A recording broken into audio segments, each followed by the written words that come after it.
It's Thursday, the 16th of May, 2024. Welcome to the Fast 5 Business News by Fear and Greed, where we give you the top 5 business stories you need to know in just 5 minutes. I'm Michael Thompson, and good morning, Sean Aylmer. Good morning, Michael.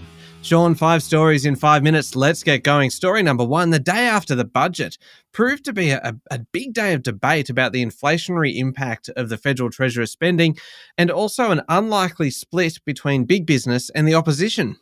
Yeah, so there is a surplus, which suggests it's not inflationary, but it isn't as big as it could have been, so maybe it is. A bunch of people suggested that it probably was inflationary. The Business Council of Australia, the Australian Chamber of Commerce and Industry, the AI Group. Ratings agency S&P came out. It affirmed Australia's AAA rating and said the budget was mildly inflationary. And some market economists warned that the energy rebates, the lower student debt and housing assistance will certainly put extra cash into people's pockets, adding to inflationary pressures. That means, according to these market economists, the Reserve Bank could be forced to hold the cash rate at 4.35% well into next year. Basically, the government is saying the opposite. It's saying that it subtracts from inflation, at least over the next 12 months, which in a purely mechanical sense, it does.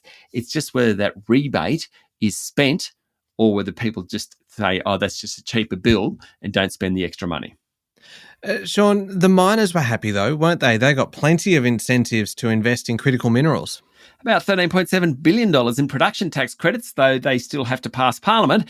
And this is where the fight between the miners and the opposition is heading, because the opposition doesn't want to support, as it put it, billions of dollars of handouts to billionaires. Hence the opposition's against the mining industry, not something that happens that often.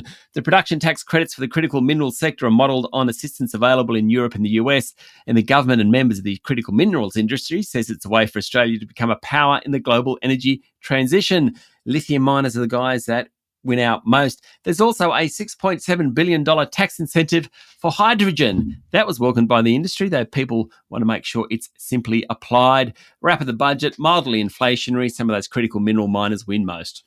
Sean, story number 2, speaking of inflation, wages growth, which is a critical part of that whole inflation puzzle, it slowed during the March quarter to a pace last seen more than a year ago.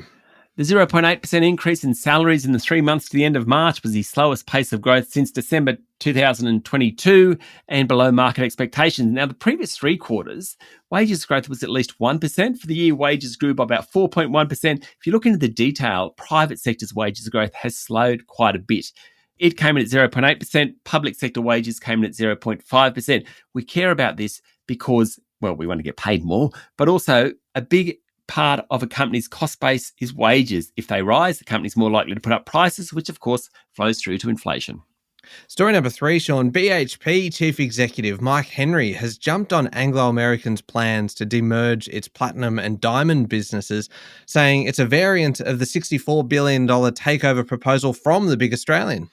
Anglo unveiled a new strategy to investors 36 hours ago, which involved selling or shutting all the company's assets except those producing copper, iron ore and crop nutrients.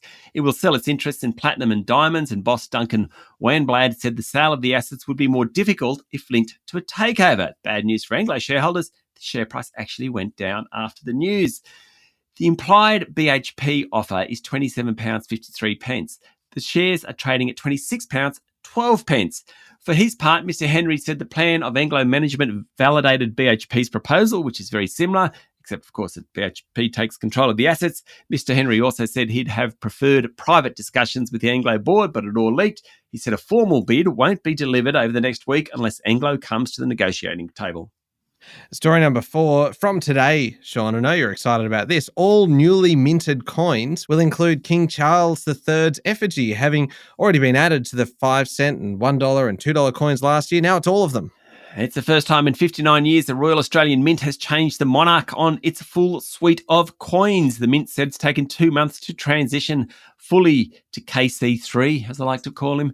The first person to get a full proof will be the King himself. Now, a full proof set apparently contains the highest quality coins possible, made from a high-grade metal in a sterile environment, pressed 4 times under 110 tons of pressure. Costs about $150. The more standard version is about $50. Do you know, Michael, that the Mint can produce 2 million coins each day, and each coin stays in circulation for about 30 years? Fascinating. It certainly is. I'm fascinated by it. Story number 5. Last one, Sean. This is pretty incredible. Shares in video game retailer GameStop and cinema group AMC Entertainment surged for a second consecutive session, extending a meme stock rally that was sparked this week by the re-emergence of popular day trader Roaring Kitty.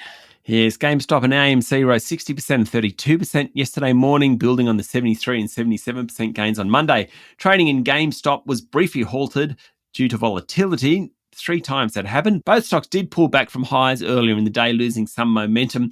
Now, it all comes after trader Keith Gill, known as Roaring Kitty, appeared to resurface on Sunday after a 3-year hiatus from social media site X.